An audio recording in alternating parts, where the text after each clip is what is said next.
compartilha aí o vídeo.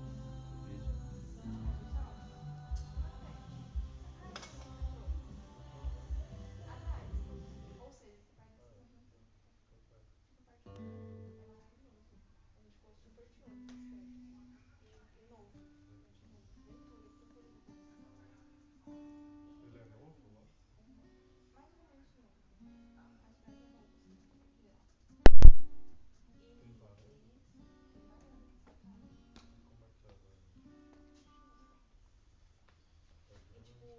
É grande, pequena? Que horas são? Começar, né? Mais tudo? Ou só... Não, sim, mas...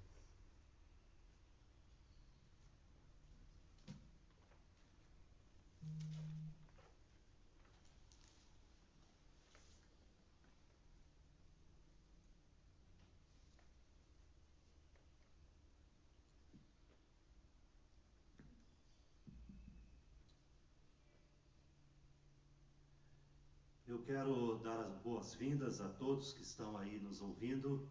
Que Deus abençoe a você neste domingo, nesta manhã de domingo de Páscoa. Nós estamos aqui alegres porque temos a oportunidade, mesmo que de forma remota, a adorar ao Senhor, prestar culto de adoração ao nosso Deus. Lembrando então que numa manhã de domingo o Senhor Jesus ressuscitou e nós louvamos ao Senhor, porque isso marcou a história e marcou também as nossas vidas. Nós vamos nesse momento orar, falar com o nosso Deus, dando início então à nossa escola dominical.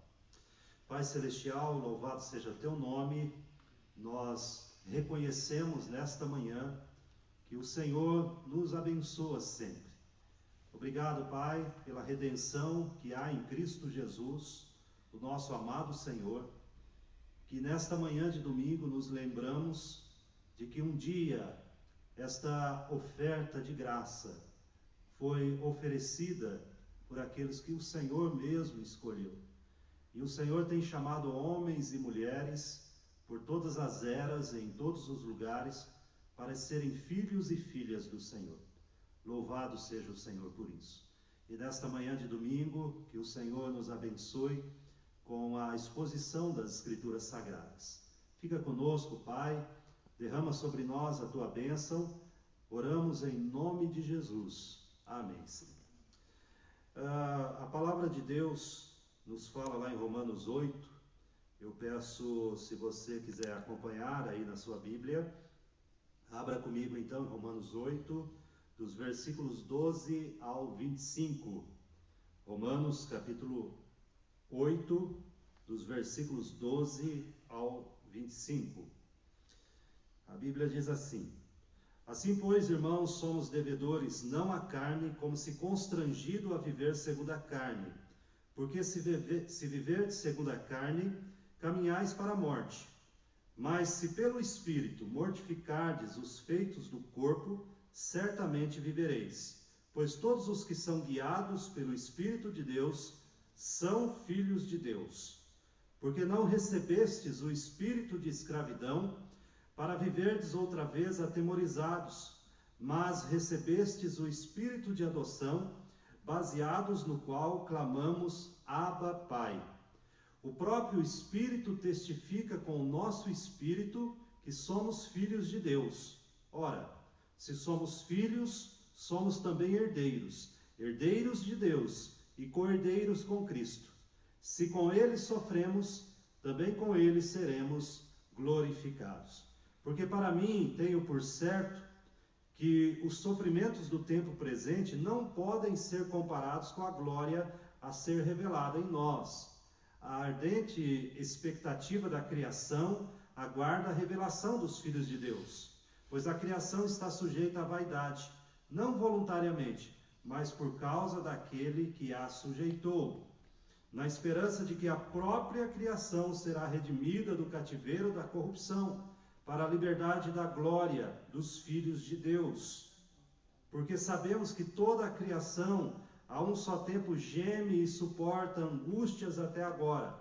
E não somente ela, mas também nós, que temos as primícias do Espírito, igualmente gememos em nosso íntimo, aguardando a adoção de filhos, a redenção do nosso corpo. Porque na esperança fomos salvos. Ora, esperança que se vê não é esperança, pois o que alguém vê, como o espera? Mas se esperamos o que não vemos, com paciência o aguardamos. Amém. Louvado seja o Senhor por esta palavra nesta manhã. Nós vamos louvar ao Senhor com um cântico de adoração a Deus. Convido aqui a equipe de canto para nos conduzir então neste louvor.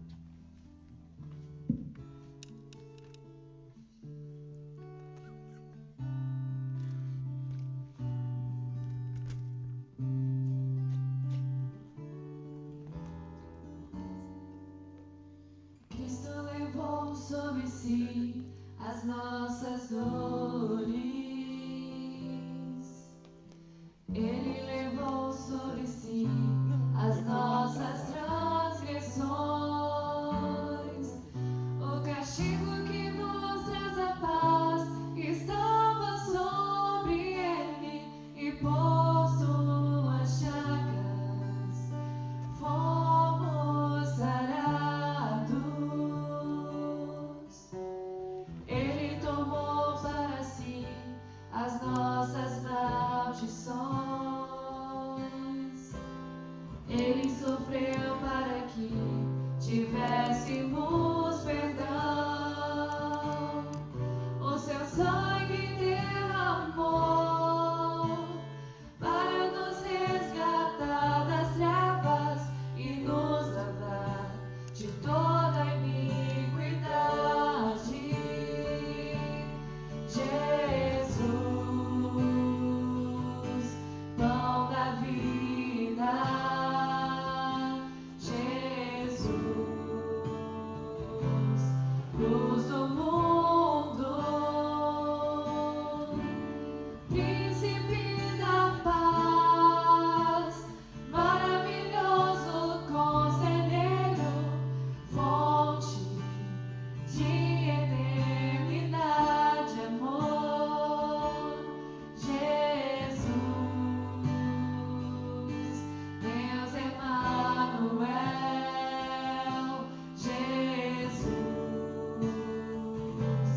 Santo dos Santos,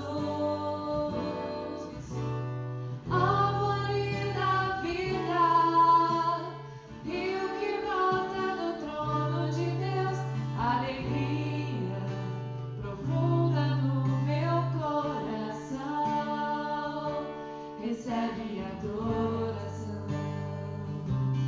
Jesus é digno de louvor. Jesus recebe adoração.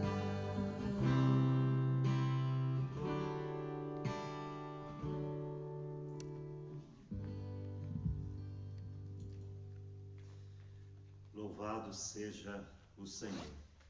Meus irmãos, neste momento nós vamos orar mais uma vez e oramos pelos dízimos e ofertas, como nós fazemos todos os domingos, para que Deus nos abençoe com o salário, com o emprego, com o ganho, mesmo em momentos difíceis, e que nos abençoe também com a fidelidade nos nossos dízimos e nas nossas ofertas. Mesmo que não possamos entregá-los pessoalmente, esses dízimos, a igreja está disponibilizando então os meios para isso, como transferências e depósitos bancários, e também, se os irmãos assim desejarem, a nossa secretaria da igreja está funcionando todos os dias, segunda a sexta, das 9 da manhã às 16 horas, excepcionalmente nesse período. Então os irmãos podem vir aqui também e deixar aqui os seus dízimos e ofertas. Incentivamos os irmãos a continuarem sendo fiéis, porque a igreja precisa, ela vive apenas dos dízimos e das ofertas. E certamente com essa crise que se abateu, isto também diminuiu. Nós diminuímos aqui as arrecadações, ficando um tanto quanto comprometido as despesas fixas da igreja.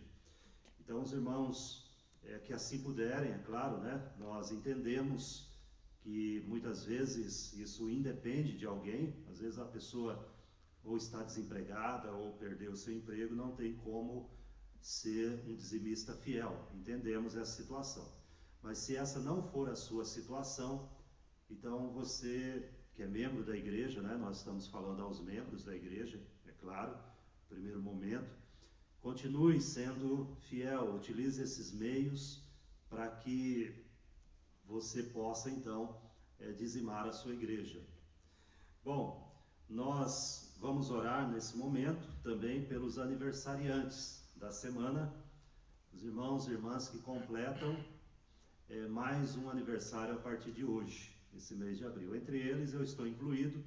Amanhã é o meu aniversário, cheguei aos 50 anos aí de vida, e eu agradeço a Deus por isso, né? A única coisa que eu lamento é não poder comemorar de forma presencial com os irmãos aqui na igreja, mas Deus sabe todas as coisas e isso não tira a minha alegria e satisfação de estar chegando aí aos 50 anos de idade, né? Então, junto comigo, os irmãos que comemoram aí durante a semana o seu aniversário, que Deus abençoe, parabéns para você na sua data festiva. Vamos orar então, vamos falar com Deus, pedindo a Ele que nos abençoe, nos dízimos e ofertas, abençoe os nossos aniversariantes. Vamos orar ao nosso Deus. Pai Celestial, louvado seja Teu nome, obrigado, Senhor, por esta manhã. Nós rendemos graças pelo recurso que o Senhor coloca em nossas mãos, o fruto do ganho, do trabalho. Nós louvamos ao Senhor e rogamos também, Pai, por pessoas que porventura tenham perdido a sua fonte de renda, que o Senhor os ajude, que o Senhor, como Deus providente, possa providenciar o meio, o recurso para o sustento, para que possam, Pai, desfrutar da alegria também de dar, de dizimar, de serem fiéis ofertantes ao Senhor. Nós agradecemos, Pai, pelos aniversariantes da semana, que o Senhor derrame sobre cada um das suas preciosas graças, do Teu amor infinito e gracioso. Mas principalmente, Pai, que todos nós andemos em novidade de vida em Tua presença. Que o Senhor cuide de nós, que o Senhor cuide dos enfermos. É a nossa oração em nome de Jesus. Amém, Senhor. Meus irmãos, antes de passarmos aqui ao estudo da Palavra de Deus, lembrando então a todos, hoje à noite nós temos o culto de adoração às 19 horas. E esta semana, o estudo bíblico, na quarta-feira, às 20 horas. Essa semana que passou, tivemos a semana de oração, todos os dias então, estivemos ali orando pela nossa pátria, pelos nossos governantes, pelos enfermos, por pedidos, então, que nos chegavam ali nesses momentos de oração. Foi uma semana abençoada de oração, os irmãos que participaram, tenho a plena convicção que foram abençoados. Então nós teremos o nosso estudo bíblico na próxima quarta-feira, pela graça de Deus.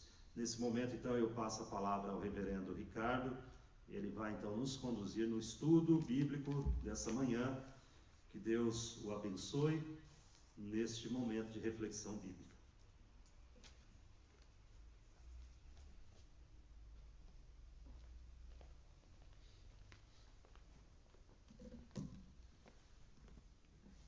Bom dia, meus amados irmãos, que a graça e a paz do nosso Senhor e Salvador seja com todos, aqueles que estão neste momento conosco, nessa transmissão do estudo bíblico na Escola Dominical. Nós louvamos a Deus pelo privilégio que nós temos de ainda poder usar esses recursos que nos são dados aí por Deus, para que a gente possa, de alguma maneira, estarmos juntos, né? Louvando e também aprendendo acerca da palavra de Deus. Eu gostaria de dar continuidade ao nosso estudo da semana passada.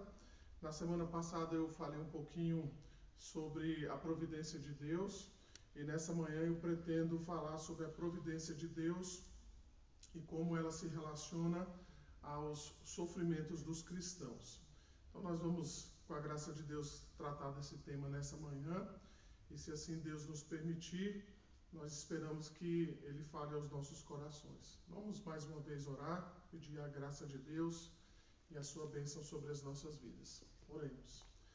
Ó Deus, nós mais uma vez te bendizemos e te damos graças, ó Deus, pela tua misericórdia, pelo teu amor, pela graça do Senhor sobre as nossas vidas. Ó Deus, que pedimos que o Senhor nos abençoe neste momento de estudo da tua palavra, que ela nos sirva, Senhor, de instrução, de correção, de consolo e conforto, Senhor, para as nossas vidas. Sobretudo, Senhor, que ela traga glórias ao teu santo nome. Aqueles que nos ouvem, que estão neste momento conosco através dessa transmissão, possam ser abençoados pelo Senhor através da tua palavra, Senhor. É o que nós te pedimos em nome de Jesus. Amém. Então, a minha intenção, como eu disse de início, é tratarmos deste assunto a respeito da providência divina e como é que ela se relaciona com respeito aos sofrimentos dos cristãos. Então, na semana passada eu falei de que Deus governa todas as coisas por meio da sua providência. A sua providência não é obra do acaso. Então, Deus governa as coisas que acontecem no mundo, até aquelas coisas que nós consideramos fortuitas, aquelas coisas que nós consideramos pura sorte, né, ou insignificante para nós. Deus está por trás dela, até mesmo nos pardais que caem, Deus sabe e conhece cada um deles, porque Deus está de fato por detrás de tudo isso. Eu quero iniciar então fazendo a citação da nossa confissão de fé, lá no capítulo 5, a sessão de número 5 vai justamente relacionar a providência de Deus ao sofrimento dos cristãos. Então, lá nesse capítulo 5, que trata justamente sobre a providência, lá a confissão diz assim: o muito sábio, justo e gracioso Deus, muitas vezes deixa por algum tempo seus filhos entregues a muitas tentações e à corrupção dos seus próprios corações, para castigá-los pelos seus pecados anteriores, ou fazer-lhes conhecer o poder oculto da corrupção e dolo dos seus corações, a fim de que eles sejam humilhados, para animá-los a dependerem mais íntima e constantemente do apoio dele, e torná-los mais vigilantes contra todas as futuras ocasiões de pecar, para vários outros fins justos e santos. Então, esse é o texto da confissão. Então, a pergunta que justamente nos incomoda é justamente essa, né? Por que Deus deixa que os crentes ou os cristãos sofram? Por que, ou qual é o propósito dos sofrimentos e das dores na vida dos crentes? A grande realidade, meus irmãos, é de que a providência de Deus, ela não nos livra totalmente dos sofrimentos e dores da nossa alma enquanto estamos nesse mundo. Então, basta você verificar através da palavra de Deus que você vai ver que algumas vezes você vai ver alguns crentes, até crentes muito fiéis, duvidando ou questionando a situação que eles estavam passando, o sofrimento pelo qual eles estavam passando. Nós não vamos ter tempo de ler todo, mas basta você, por exemplo, ler o Salmo 37 e também o Salmo 73. Eu queria só chamar a sua atenção para alguns versículos. Primeiramente, lá no Salmo 37, você vai ver que o salmista, ele começa o Salmo dizendo justamente isso: não te indignes por causa dos malfeitores, nem tenhas inveja dos que praticam a iniquidade. O verso 8 vai dizer: deixa a ira, abandona o furor, não te impacientes, certamente isso acabará mal. Então, se você ler o Salmo 37, você vai perceber que ali se trata de alguém que, por causa das situações que acontecem ao seu redor, especialmente por causa da prosperidade dos ímpios, ele começa então a trazer algumas indagações diante de Deus.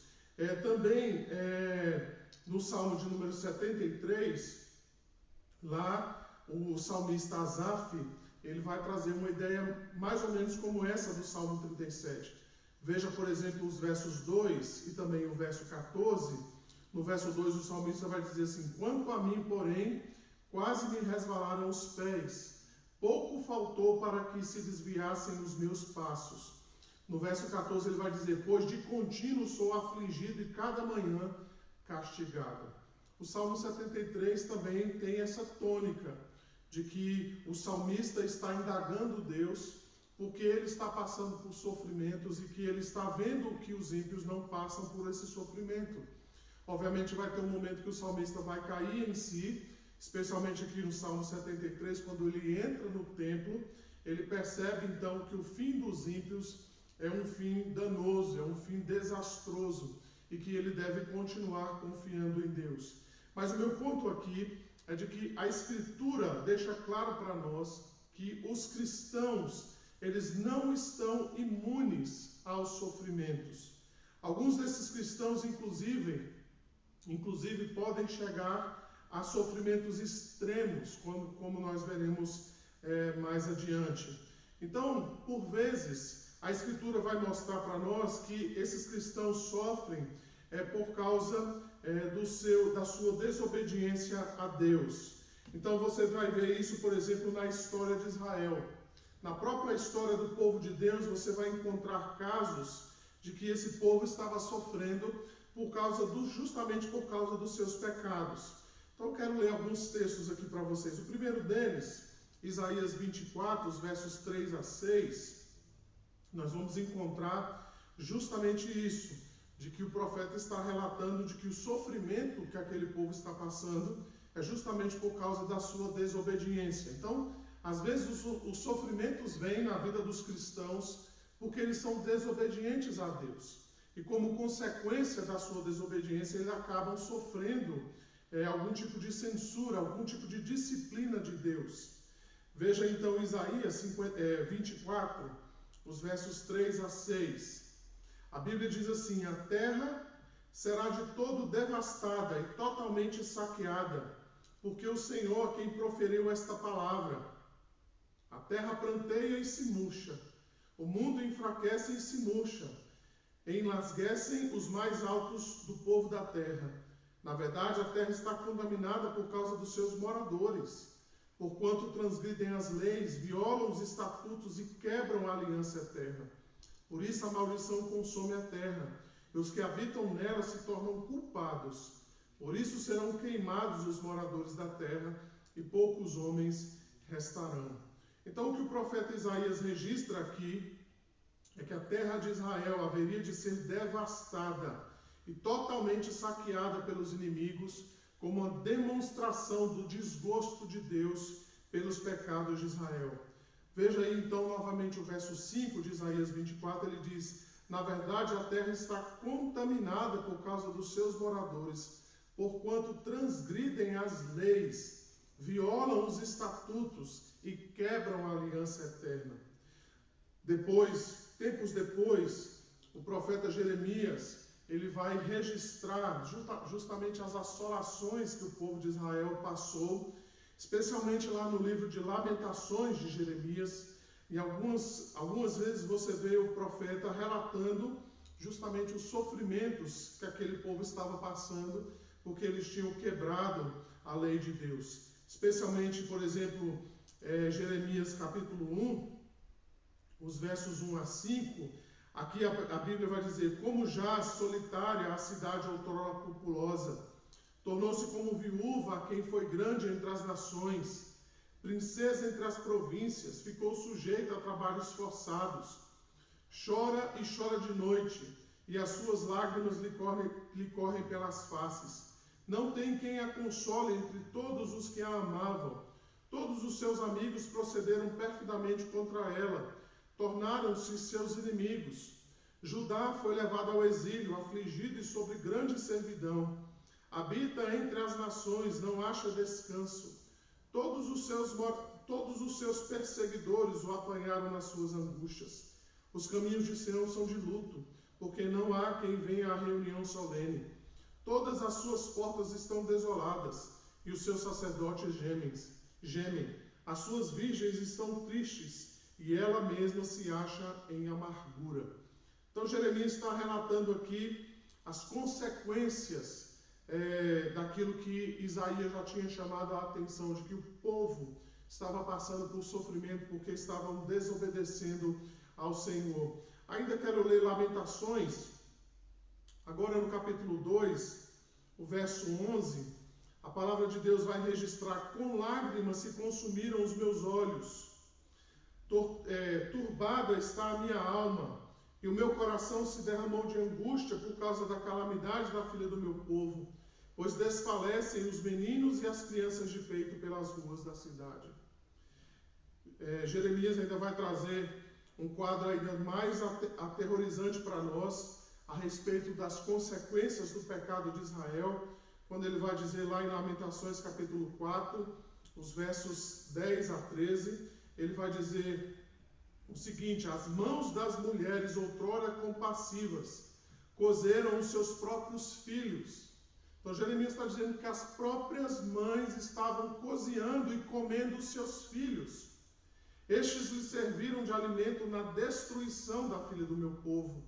O verso 13 então vai trazer para nós, Lamentações 4:13, vai dizer a causa, qual foi o motivo pelo qual Deus disciplinou o seu povo. Ele vai dizer: foi por causa dos pecados dos seus profetas, das maldades dos sacerdotes, que se derramou no meio dela o sangue dos justos. Ainda Lamentações, capítulo 5, os versos 11 e 12, nós vamos encontrar assim: forçaram as mulheres em Sião, as virgens na cidade de Judá. Os príncipes foram por eles enforcados, as faces dos velhos não foram reverenciados. Então, o que a Escritura está mostrando para nós, especialmente aqui na história de Israel, é que muitas vezes Deus visitou o seu povo com disciplina e trouxe a eles sofrimentos, justamente por causa da sua desobediência.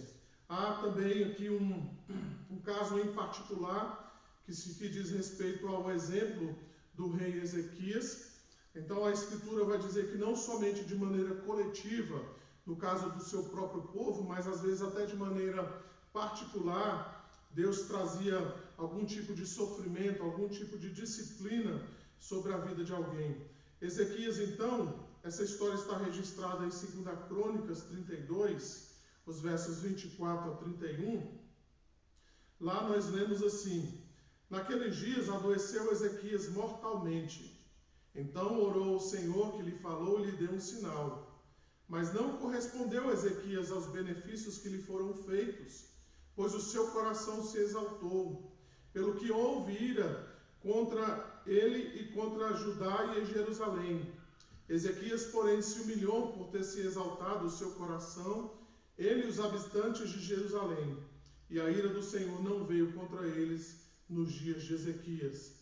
No verso 27 nós vamos ler: teve Ezequias riquezas e glória em grande abundância, proveu-se de tesouros para prata, ouro, pedras preciosas, especiarias, escudos de toda sorte de objetos desejáveis.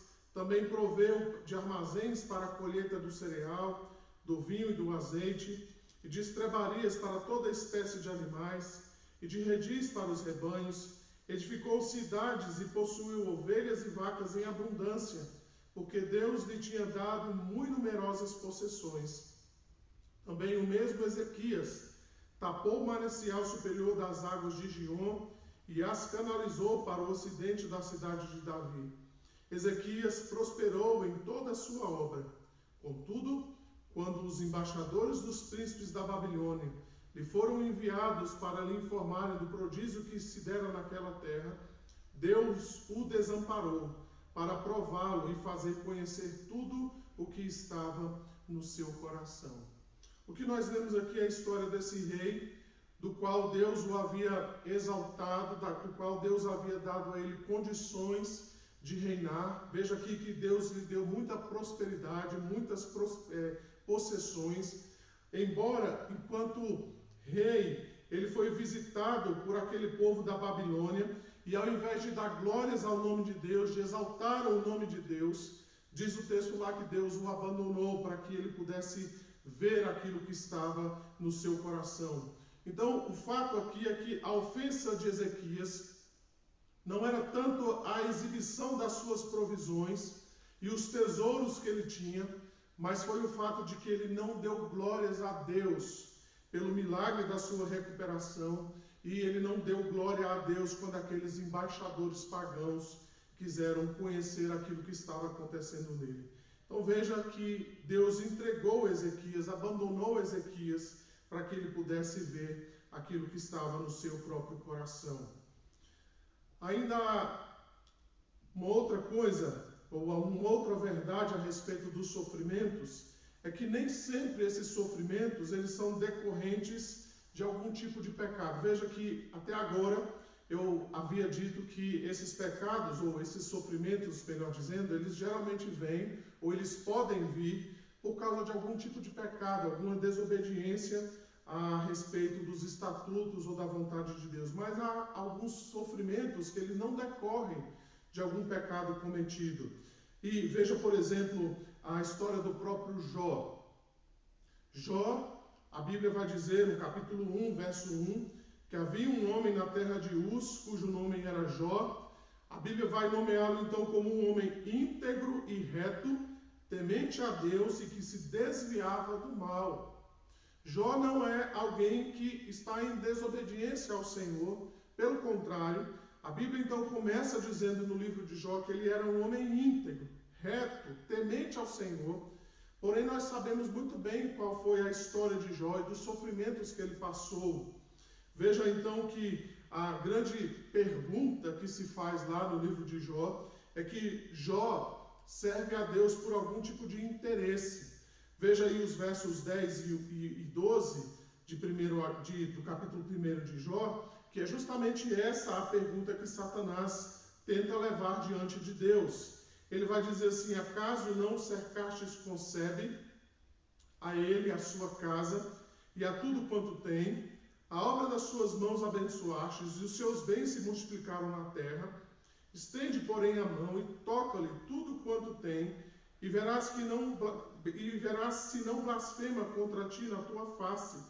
Disse o Senhor a Satanás: eis que tudo quanto ele tem está no teu poder. Somente contra ele não estendes a mão. E Satanás saiu da presença do Senhor. Veja então que Satanás coloca isso diante de Deus, dizendo que o interesse de Jó, ou melhor dizendo, o serviço de Jó, era por causa de um interesse, porque Deus lhe abençoava, porque Deus lhe dava os bens materiais. Mas é justamente isso que uma das verdades que o livro de Jó quer trazer para nós é essa, de que Jó não é ou não sofreu por causa de algum pecado específico, mas era um homem íntegro e reto diante de Deus, mas ele, mesmo assim, ele não deixou de passar por sofrimentos. Veja ainda alguns salmos. Eu chamo a sua atenção aí para o Salmo 77 e também para o Salmo 88. Nós vamos ver lá justamente que até mesmo cristãos, pessoas fiéis ao Senhor, elas podem passar por algum tipo de problema, por algum tipo de sofrimento, mesmo que esses sofrimentos não sejam causas dos seus próprios pecados. O Salmo 77, os versos 2 a 4, vai dizer assim: no dia da minha angústia, procuro o Senhor. Erguem-se as minhas mãos durante a noite e não se cansam. A minha alma recusa consolar-se. Lembro-me de Deus e passo a gemer. Medito e me desfalece o espírito. Não me deixas pregar os olhos. Tão perturbado estou que nem posso falar. Veja então a situação desse salmista. Ele passa por situações de grande tribulação. Vale a pena você ler depois todo o Salmo 77, que você vai ver justamente o salmista falando da sua angústia e das suas perturbações. Ainda quero chamar a sua atenção, irmãos, para o Salmo 88. O Salmo 88 é o salmo considerado o salmo mais triste de toda a Escritura. Aqui nós vamos ver que esse salmo, diferente de outros salmos que nós vemos, ele não traz nenhum tom de esperança. Nós vamos ver aqui que o salmo termina justamente com a palavra trevas. E aqui o que nós vemos, e provavelmente esse salmo foi escrito por alguém, né, por Emã, que era alguém que servia na casa de Deus, ou seja, era um servo de Deus. E veja que neste Salmo 88, em nenhum momento esse salmista ele fala a respeito de algum pecado. Ele não confessa a Deus nenhuma falta. Ele clama diante de Deus e parece que a resposta de Deus não vem. Ele coloca-se numa situação onde parece que Deus está contra ele mesmo. Então veja o que o salmista está dizendo aqui para nós. Veja como é que o salmo começa no verso 1. Ó Senhor, Deus da minha salvação, dia e noite clamo diante de ti. Ele diz no verso 2, chegue à tua presença a minha oração, inclina os ouvidos ao meu clamor, pois a minha alma está farta de males, e a minha vida já se abeira da morte. Sou contado com os que baixam a cova, sou como um homem sem força, atirado entre os mortos, como os feridos de morte que jazem na sepultura, dos quais já não te lembras, são desamparados de tuas mãos. Veja então as figuras que o salmista usa aqui. Ele está dizendo que a sua vida está à beira da morte. Ele se compara aqui como alguém que é contado àqueles que descem a cova, de maneira então que Deus nem se lembra deles. Mas eu chamo a sua atenção ao verso 18, quando o salmista então encerra esse salmo dizendo, para longe de mim afastaste amigo e companheiro, os meus conhecidos são trevas.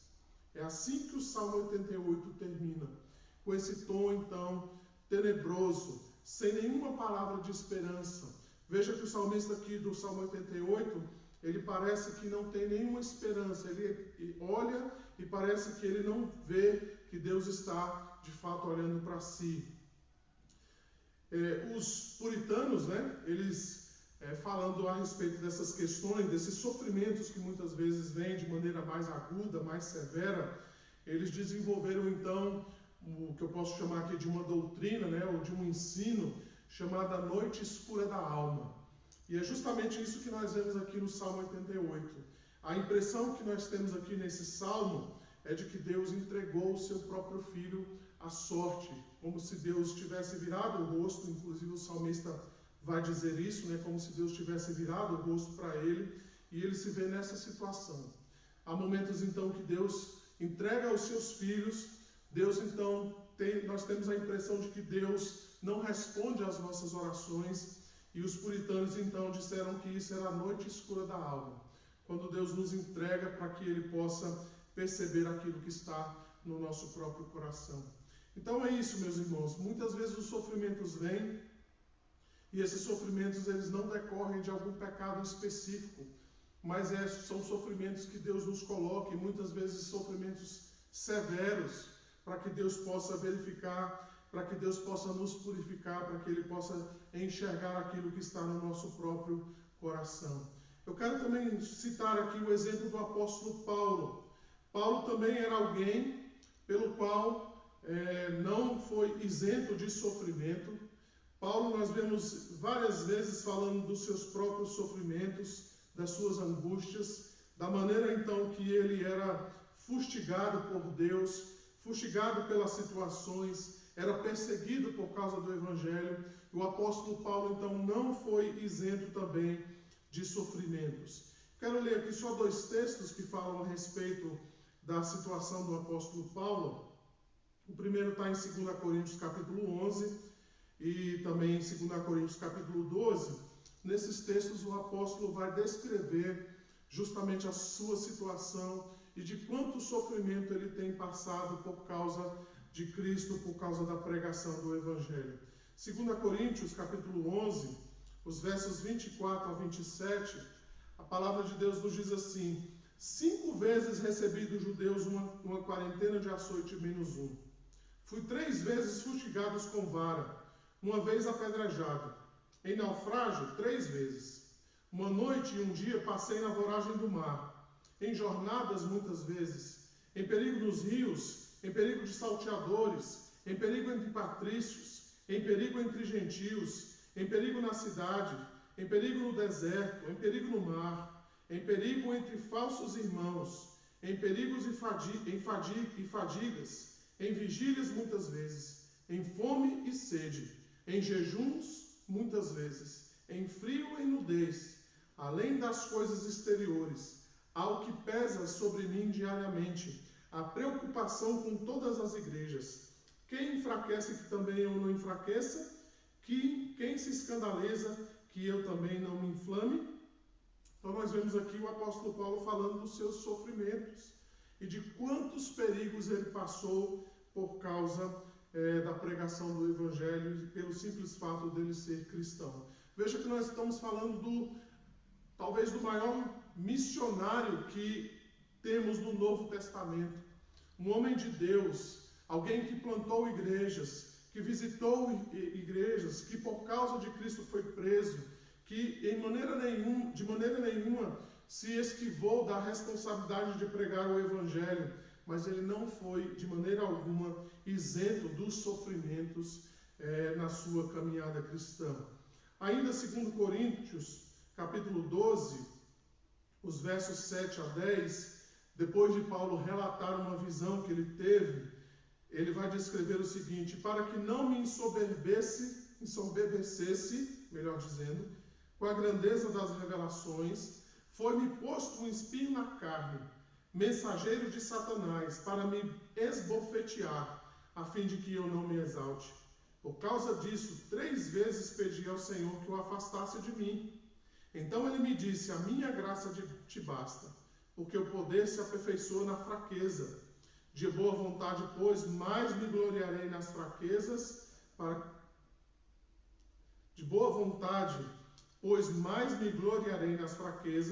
para que sobre mim repouse o poder de Cristo.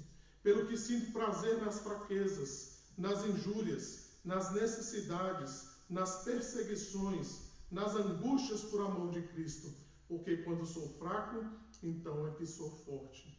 Então veja, meus irmãos, que Deus não poupou o seu obreiro, não poupou o seu evangelista, ele não poupou o seu filho de participar dos seus sofrimentos, de passar por tribulações, por passar por angústias. Até mesmo em muitas situações, Deus mesmo enviou esses sofrimentos para que Paulo não se exaltasse, como é o caso aqui, que Deus enviou esse mensageiro para que pudesse esbofetear o apóstolo Paulo, a fim de que ele não se exaltasse diante das revelações que ele tinha.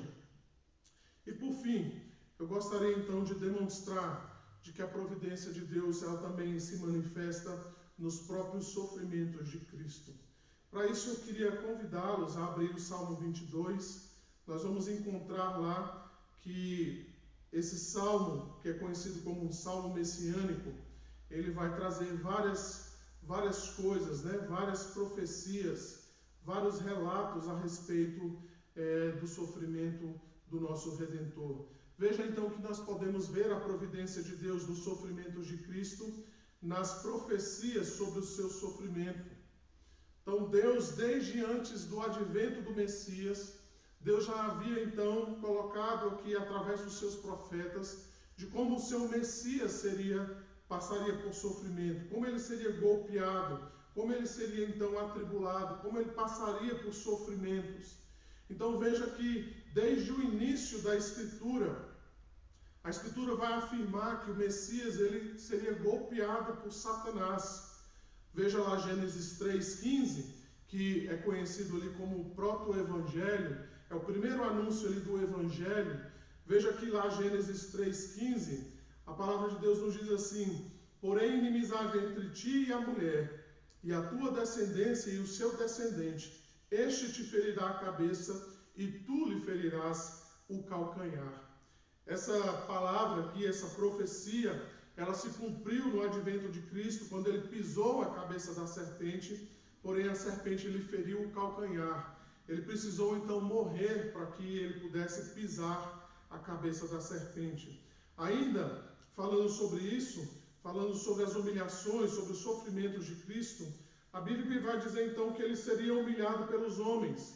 é aquilo que nós lemos lá no Salmo 22, que eu pedi aí para você abrir se for possível. Os versos 1, 6 e 7, e também o verso 11, vai dizer justamente isso. No verso 6, o salmista vai dizer: mas eu sou verme e não homem, opróbrio dos homens e desprezado do povo. Todos os que me veem zombam de mim, afrouxam os lábios e meneiam a cabeça, ou balançam a cabeça. Então a Bíblia diz que esse Messias, ele passaria por sofrimentos, ele seria humilhado pelos homens. Também diz que ele seria abandonado por Deus e pelos seus amigos. Ainda o Salmo de número 22 vai dizer no verso 1: Deus meu, por que me desamparastes? Por que se acham longe de minha salvação as palavras do meu bramido? O verso de número 11 vai dizer: não te distancies de mim, porque a tribulação está próxima e não há quem me acuda. A Bíblia ainda vai apontar para nós que esse Messias sofreria terrivelmente. Ainda no Salmo 22, agora os versos 13 a 17, veja como a Bíblia então relata os sofrimentos do Messias. Veja aí a partir do verso 13, ele diz assim: contra mim abrem a boca, como faz o leão que despedaça e ruge. Derramei-me como água, e todos os meus ossos se desconjuntaram. O meu coração desfez-se como cera, derreteu-se dentro de mim. No verso de número 15 vai dizer: secou-se o meu vigor como caco de barro, e a língua se me apega ao céu da boca. Assim me deitas no pó da morte. Cães me cercam, uma súcia de malfeitores me rodeia. Transpassaram-me as mãos e os pés. Posso contar todos os meus ossos. Eles me estão olhando e encarando em mim. Veja então que a Escritura fala a respeito desse sofrimento terrível que o Messias passaria. Veja então que ele diz aí que ele seria despedaçado como um leão que ruge e despedaça. Veja então que o coração do Messias perderia o seu vigor. Veja que ele seria derretido como água. Então, tamanho sofrimento que ele passaria.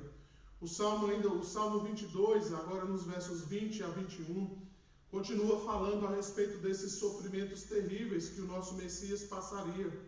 Ele diz: livra a minha alma da espada e das presas do cão a minha vida. Salve-me das fauces do leão e dos chifres dos búfalos. Sim, tu me respondes.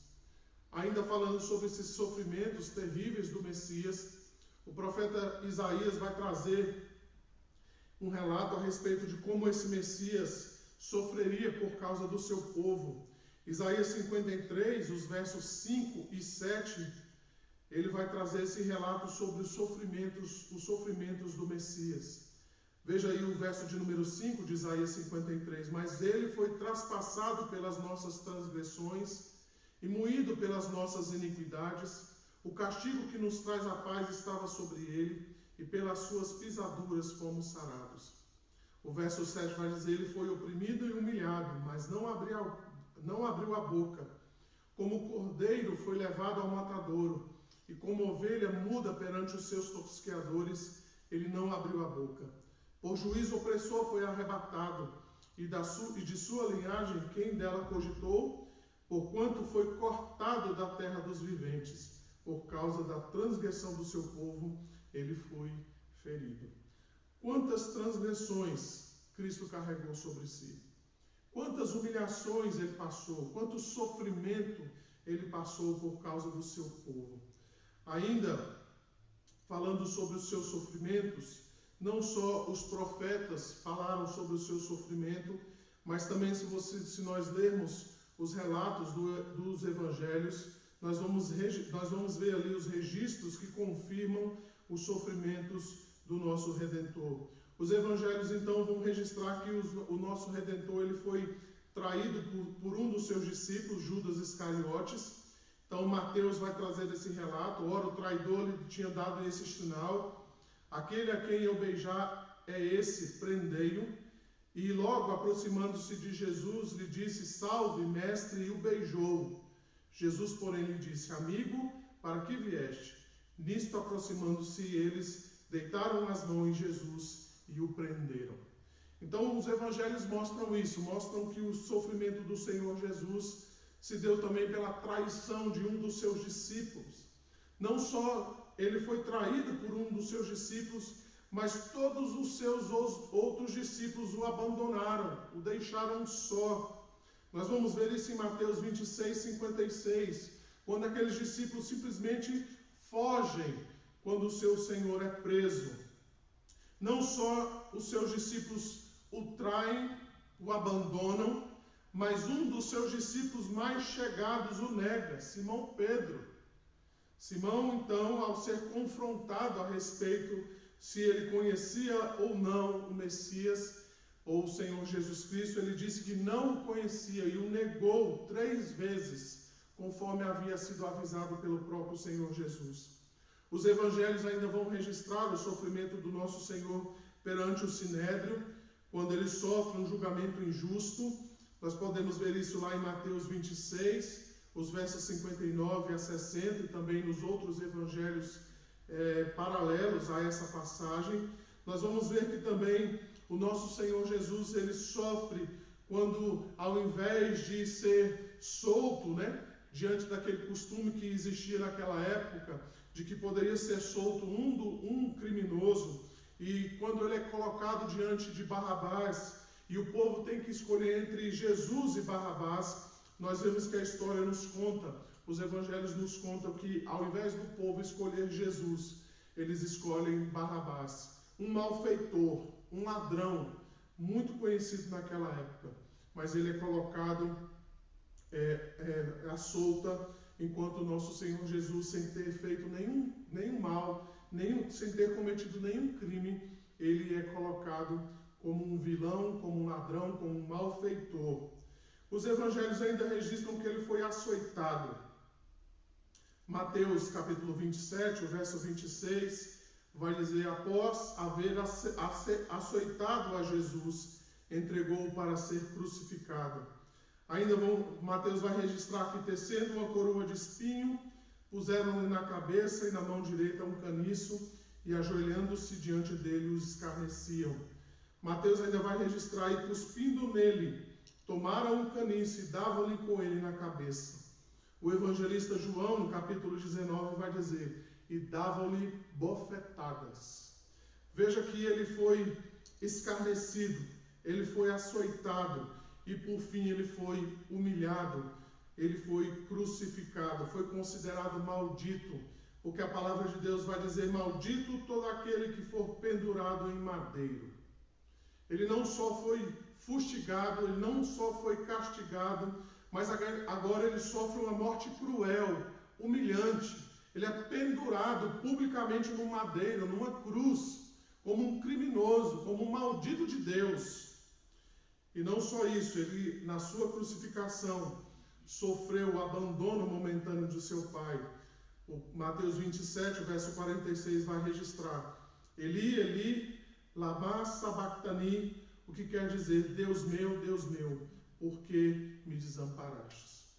O meu ponto aqui, meus irmãos, é demonstrar a cada um de vocês que os sofrimentos de Cristo, eles estavam debaixo da providência de Deus e só foram possíveis de acontecer porque o próprio Deus assim havia determinado. Obviamente, a providência de Deus não está relacionada apenas aos seus sofrimentos, mas o meu ponto aqui é demonstrar que o Filho de Deus só sofreu o que sofreu por causa da providência e por causa dos decretos de Deus, porque haviam determinado para isso. É isso que nós vamos ver justamente em Atos capítulo 2 e também Atos capítulo 4.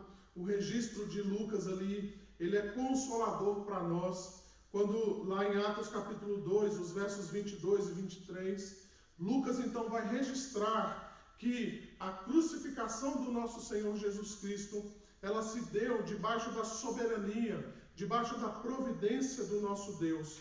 Veja lá em Atos 2, 22 a 23, a palavra de Deus vai dizer: varões israelitas, atendei a essas palavras. Jesus o Nazareno, varão aprovado por Deus, diante de vós com milagres, prodígios e sinais, os quais o próprio Deus realizou por intermédio dele entre vós, como vós mesmos sabeis. sendo este entregue pelo determinado desígnio e presciência de Deus, vós o matastes, crucificando-o por mão de iníquos. Veja então que Atos 2 está registrando que a crucificação, a morte de Jesus, só foi possível por causa do desígnio e da presciência de Deus. Obviamente, aqueles que o crucificaram vão ser responsabilizados diante de Deus. Mas isso só foi possível porque Deus estava ali na sua providência, no seu cuidado, de maneira soberana, dirigindo todos os passos a fim de que o seu Filho fosse crucificado em nosso lugar. Ainda Atos capítulo 4, os versos 27 e 28, Lucas ainda vai registrar: porque verdadeiramente se ajuntaram nesta cidade contra o teu santo servo Jesus, a qual ungistes, Herodes e Pôncio Pilato, com os gentios e gente de Israel, para fazerem tudo o que a tua mão e o teu propósito predeterminaram. Então, como eu disse, a crucificação de Cristo e todo o seu sacrifício só foi possível porque, de fato, isso era um plano de Deus, era a providência de Deus para nós. Como eu disse, a providência de Deus não se resume apenas aos sofrimentos de Cristo, mas também à sua morte e ressurreição. Nós vamos ver que o Senhor Jesus já lhe havia preparado, né? Deus havia preparado para o nosso Senhor uma sepultura. Nós vamos ver isso, né? Nós não temos tempo de ler todo o texto, mas nós vamos ver que Deus providenciou não só os seus sofrimentos, também a sua morte e também a sua ressurreição. Nós hoje então celebramos, nós nos lembramos da ressurreição do nosso Senhor e Salvador Jesus Cristo, e isso só foi possível então por causa da providência, por causa do cuidado de Deus. Finalizando então, meus irmãos, o que nós podemos ver na vida do nosso Senhor Jesus Cristo, especialmente a respeito dos seus sofrimentos. Eu quero ler aqui o texto de Hebreus capítulo 5, os versos 8 a 10, resumem bem o que foi de fato os sofrimentos do nosso Redentor.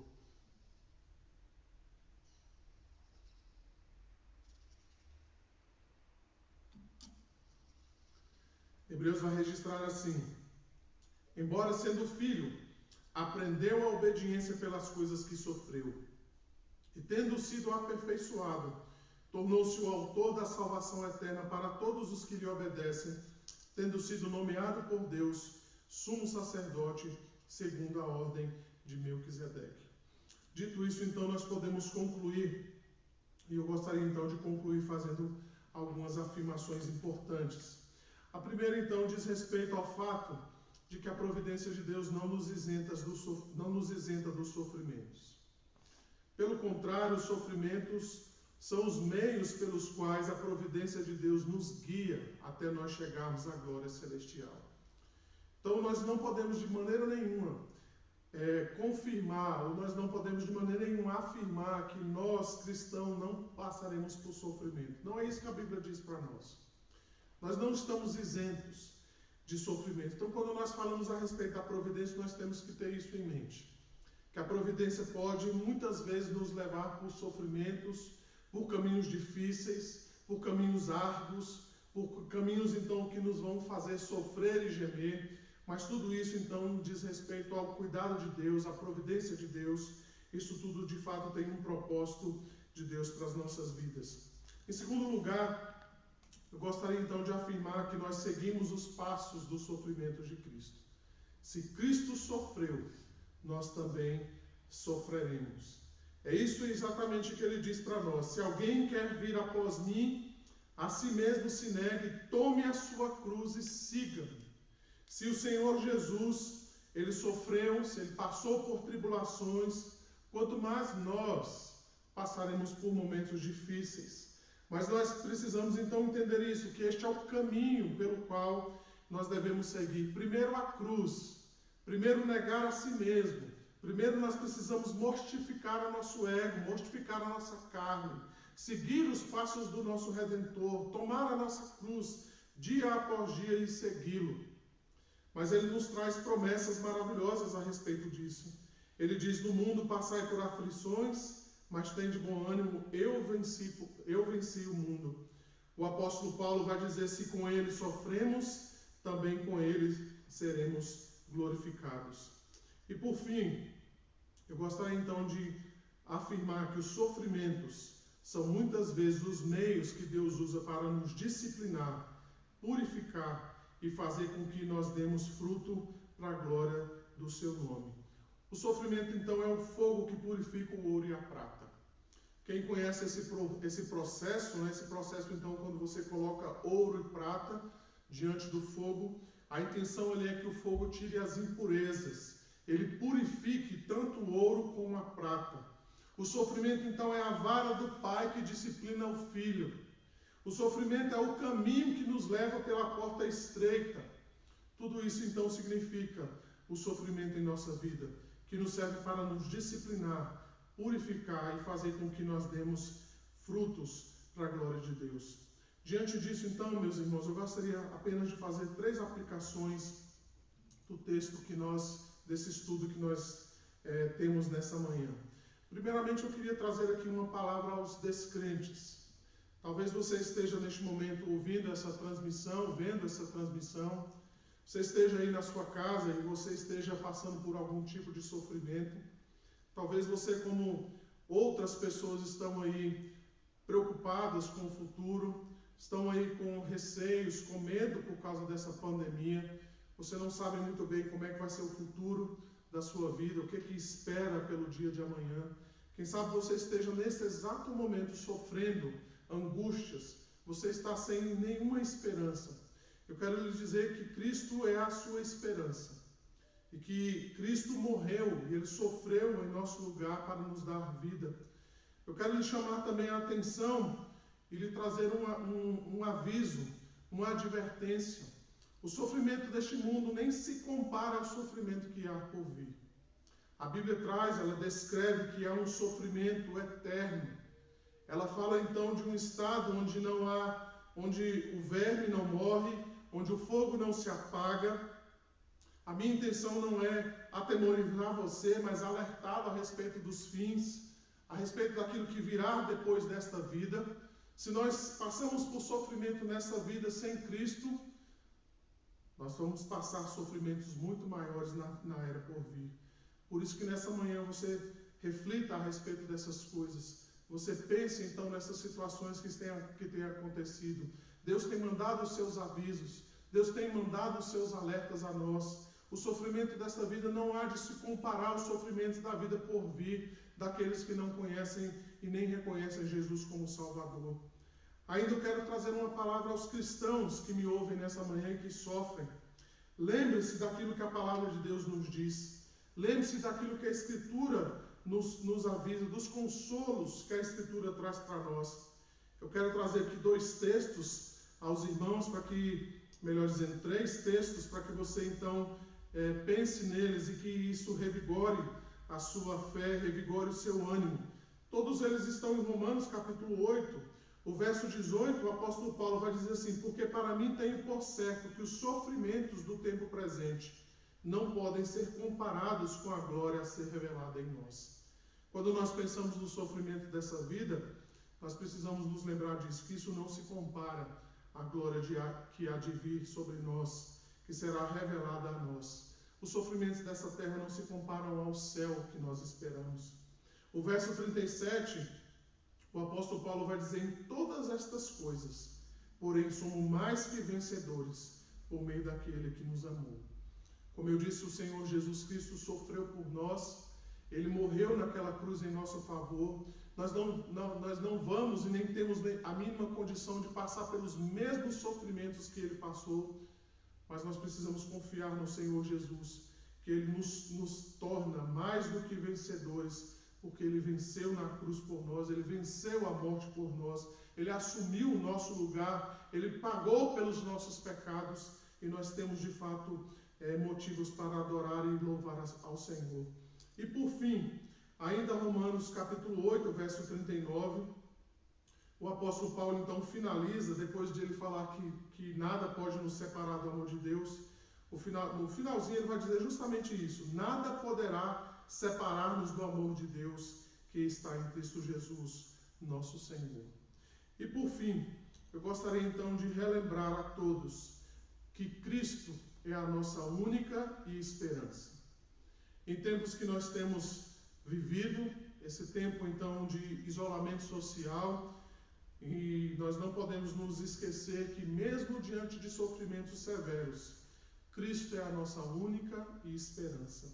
É por isso então que, como eu disse, nós rememoramos o dia de hoje.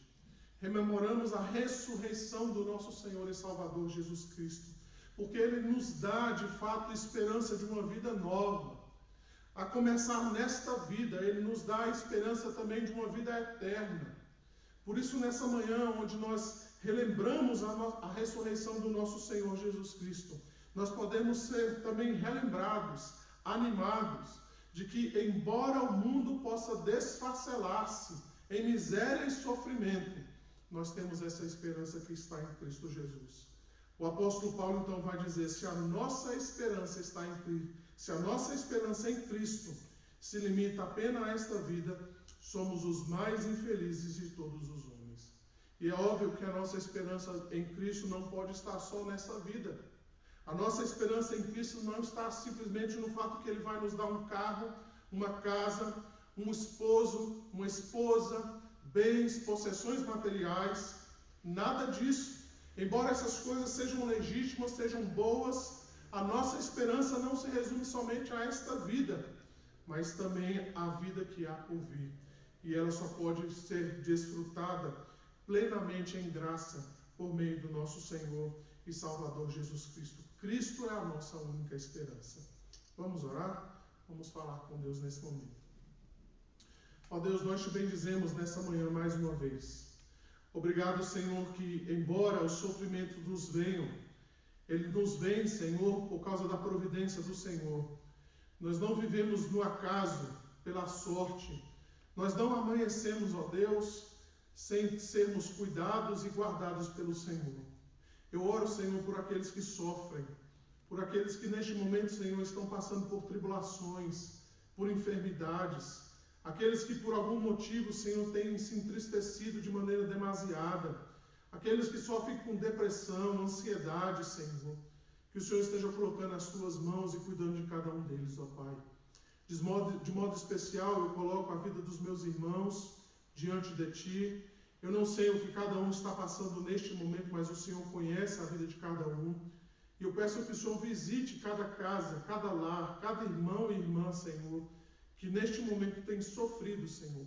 Não só por causa dessa pandemia, por causa do isolamento social, mas talvez estejam sofrendo, Senhor, por questões financeiras, estejam entristecidos, estejam sofrendo, Senhor, por causa de alguma enfermidade, por problemas na família, estejam enlutados. Que o Senhor esteja, Senhor, cuidando de cada um deles através da Tua provisão, Senhor. Que o Senhor esteja visitando cada vida.